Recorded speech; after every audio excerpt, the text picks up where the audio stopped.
Times of Swaraj के खास कार्यक्रम सीधी बात में आप सबों का स्वागत है और मैं हूं संतोष जी और हमारे साथ सर्वेश जी हैं। और सर्वेश जी एक अलग तरीके के विचारों को भी और अपने पूरे शैक्षणिक जीवन काल में बहुत सारी चीज़ों पर इन्होंने काम भी किया है। और जो अभी SIR की चर्चा हो रही है, गहन पुनरीक्षण मतदाता पुनरीक्षण की जो बात हो रही है, उस पर बड़ी बड़ी बात हो रही है, उस बात में खुद ही चपेटे में आ गए।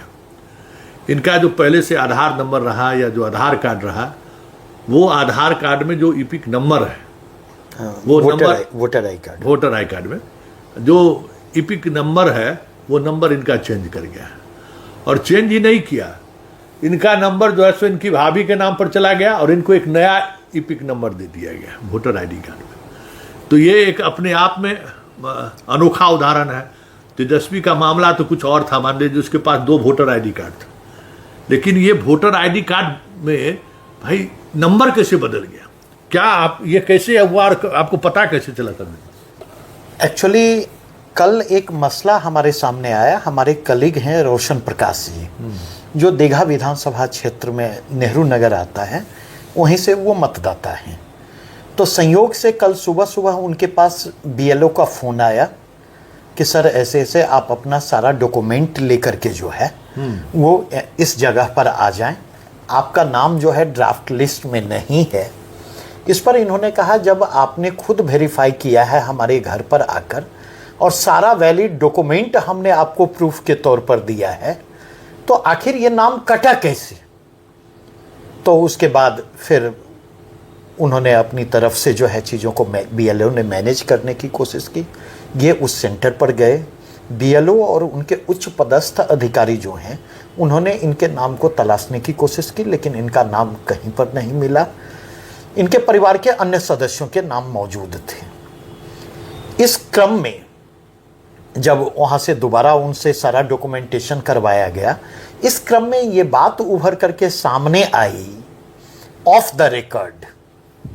इसलिए मैं मतदान केंद्र की चर्चा नहीं करूंगा, BLO के नाम की चर्चा नहीं करूंगा, लेकिन ऑफ द रिकॉर्ड ये बात उभर करके सामने आई कि संबंधित बूथ पर 942 मतदाताओं की लिस्ट तैयार करके BLO के द्वारा भेजी गई और फाइनल ड्राफ्ट जो आता है SIR के तहत, उसमें भी 942 ही मतदाता हैं। लेकिन BLO के द्वारा जो लिस्ट तैयार की गई थी, उनमें से कई नाम गायब हैं और कई नाम उसमें नए एडेड हैं।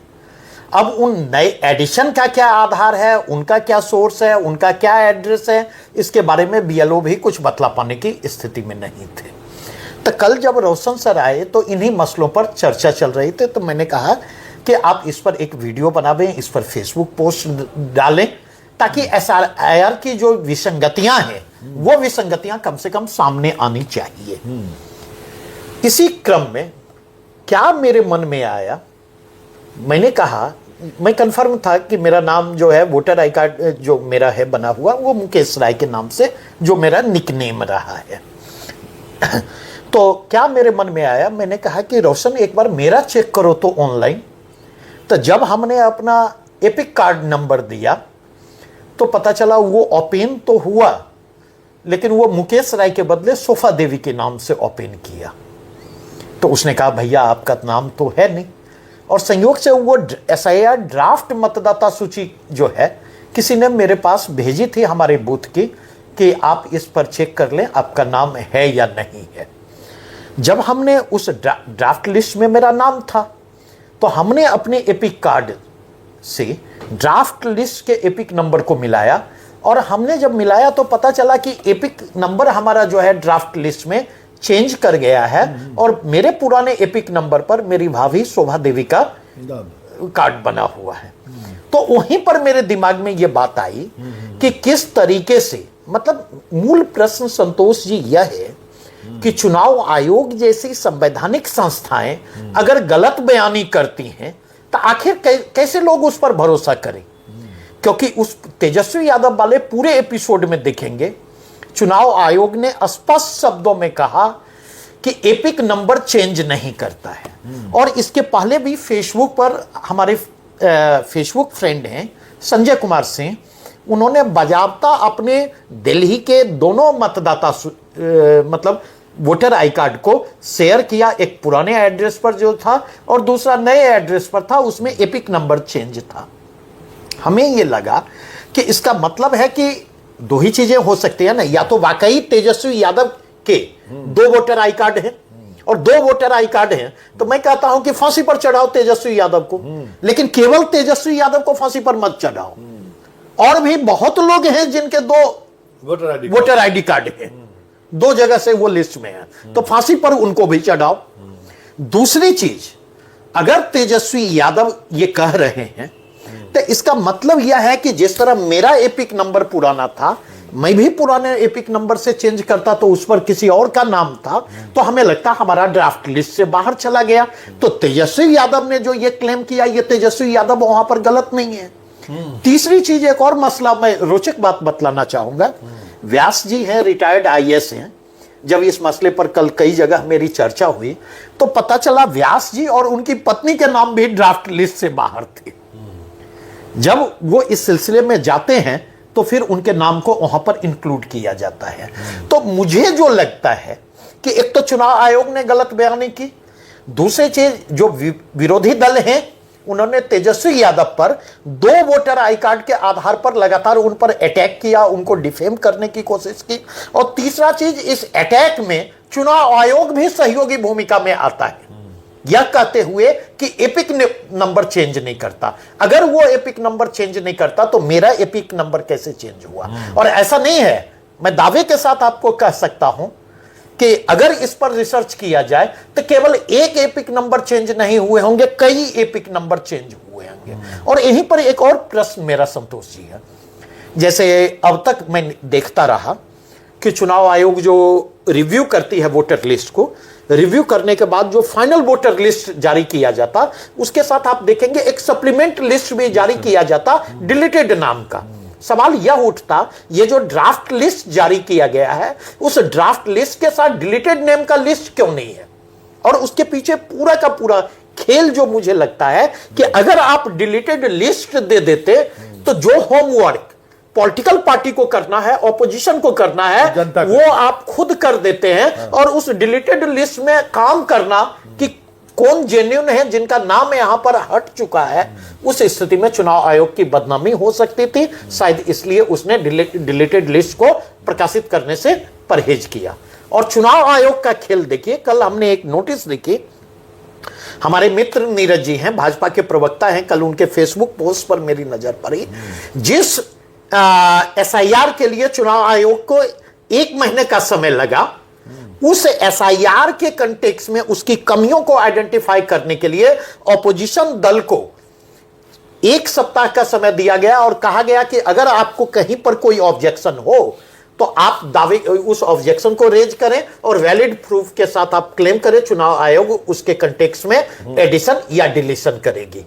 तो आपको क्या ये नहीं लगता कि जो पूरा का पूरा स्टेट मशीनरी एसआईआर को तैयार करने के लिए काम कर रही है और उसके बावजूद इतने बड़े पैमाने पर गड़बड़ियां उभर करके सामने आ रही हैं, तो कोई भी पॉलिटिकल पार्टी आज के डेट में लेफ्ट को छोड़ करके, आप अच्छी तरह से जानते, लेफ्ट और टू सम एक्सटेंट आरएसएस के कैडर बेस के कारण, मैं बीजेपी को उस कैटेगरी में रहता, इन 2 पॉलिटिकल पार्टी को छोड़ दिया जाए तो कोई तीसरी पॉलिटिकल पार्टी कैडर बेस नहीं है। और जब तक आप कैडर बेस नहीं होंगे तो चुनाव आयोग ने जो कहा कि 1 सप्ताह के अंदर आप ऑब्जेक्शन रेज करें, प्रूफ जुटाएं और हम उसको रेस्पॉन्ड करेंगे, तो बिना डिलीटेड लिस्ट के ऐसा करना संभव नहीं है। तो ये जो बड़े स्तर पर चुनाव आयोग भी जो चालाकी कर रही है, एक अच्छी चीज इसमें यही हुई है, कल राहुल गांधी ने अपने प्रेस कॉन्फ्रेंस के जरिए जिस रियलिटी को सामने लाया, जो हम में से हर कोई जान रहा था, लेकिन वो चीजें पर्दे के पीछे थी, अब राहुल गांधी फ्रंट पर आकर के, और मुझे लगता है कि एक लंबे समय का होमवर्क है, एक पूरी की पूरी टीम जो है उस पर काम कर रही थी। अब अगर ये चीजें सामने आई हैं तो निश्चित तौर पर एसआईआर को लेकर चुनाव आयोग पर भी दबाव बढ़ेगा और चुनाव आयोग की अपनी क्रेडिबिलिटी को बनाए रखने के लिए एक्स्ट्रा एफर्ट देने होंगे। अदरवाइज जनता की नजरों में चुनाव आयोग की विश्वसनीयता रसातल में चली जाएगी। उस चुनाव आयोग की जिसे इस मुकाम पर टीएन शेषन और उनके केजरीवाल उनके लेगेसी को रिप्रेजेंट करने वाले अन्य चुनाव आयुक्त जो रहे, उन्होंने उस स्तर पर पहुंचाया। चलिए, बहुत बहुत धन्यवाद। देखिए, सबसे बड़ी बात यह है ना कि इसको लेकर जो बातें कही जा रही थी, एक ऐसे विटनेस हम चाह रहे थे, जो विटनेस आपको बताया कि भाई इपिक नंबर बदला है। आयोग कह रही थी कि भाई बदल ही नहीं सकता है। कैसे बदल गया भाई? अब बदला ही नहीं, इनका आईपिक नंबर इनकी भाभी के पास चला गया, इनको एक नया आईपिक नंबर जारी कर दिया गया। तो ये आयोग की जो साफगोई है ना, उसी साफगोई को हम जनता के बीच लाना। और एक रिक्वेस्ट होगा मेरा संतोष जी, मैंने सारे डॉक्यूमेंट आपको उपलब्ध करवा दिए हैं, इस वीडियो के साथ उस डॉक्यूमेंट को भी जी। हालांकि डॉक्यूमेंट्स को यूट्यूब अलाउ नहीं करता है। ओके ओके, उसको लगता है किसी का प्राइवेसी आप डिस्क्लोज कर रहे हैं, इसलिए कल के खबर में हम डॉक्यूमेंट्स का इस्तेमाल किए तो वो कम्युनिटी गाइडलाइन में ला दिया। ओके ओके, थैंक तो फिर भी लेकिन इसलिए हम सीधा जो इस पूरे मुद्दे को लेकर सफ़र कर रहे हैं, ऐसे व्यक्ति से ही हमने आपकी मुलाकात करा दी कि देखिए इपिक नंबर बदला है और ना जाने कितने लोगों का बदला होगा। हम तो कहते हैं कि आप जो वोटर लिस्ट है ना, जो अभी आप लाए हैं, उसको गांव के स्कूल पर जो बूथ है ना, उस पर सटवा दीजिए। देखिए, इलेक्शन कमीशन की बैंड बच जाएगी। जितनी बड़ी गड़बड़ियाँ इलेक्शन कमीशन मतदाता सूची बनाने में करता है, हम लोग सब लोगों को पता है। हर चुनाव में देखते हैं कि गांव का गांव हाथ में वोटर आईडी कार्ड लेके घूम रहा है, उसका चुनाव बूथ में गया तो उसको कहा कि आपका मतदाता सूची में नाम ही नहीं है। तो अगर इलेक्शन कमीशन वाकई में एसआईआर को लेकर गंभीर है, तो वो सूची स्कूल के गांव के स्कूलों में जो मतदान केंद्र है उस पर डिस्प्ले कर दे बीएलओ के माध्यम से, और लोगों से ही आपत्ति ले ले। राजनीतिक दल वाला कौन होता है भाई? जनता और आयोग के बीच में पॉलिटिकल पार्टी कहाँ से आ गया? बीच में बिचौलिए की जरूरत कहाँ है? आप मौका तो दीजिए, देखिए ना, जनता सब कुछ आपको बता देगी। वहीं मास्टर साहब बीएलओ है, उनको लिख कर लोग देगा, आप उसको उसमें सुधार कीजिए। अगर ये काम, अगर नीयत आपका ठीक है, तो ये काम अगर आप कर दीजिए, तब तो फिर वाकई में जो चुनाव सुधार की बात हो रही है ना, मतदाता सूची में आप जो करना चाहते हैं, वो चीज़ें जरूर स्पष्टता के साथ हर जगह पर सारी समस्याओं का समाधान हो जाएगा। न सुप्रीम कोर्ट की जरूरत है, न विपक्ष की जरूरत है, न किसी पॉलिटिकल पार्टी की जरूरत है। आप सिर्फ जिस मतदान केंद्र पर जनता वोट गिराने जाती है, उस केंद्र पर सिर्फ आपका जो ड्राफ्ट मतदाता सूची है उसको आप सिर्फ सार दीजिए, पब्लिक कर दीजिए। चलिए, सीधी बहस को यहीं खत्म करते हैं, फिर किसी मुद्दों के साथ हमारी आपकी मुलाकात होगी। फिलहाल इजाज़त दीजिए, नमस्कार।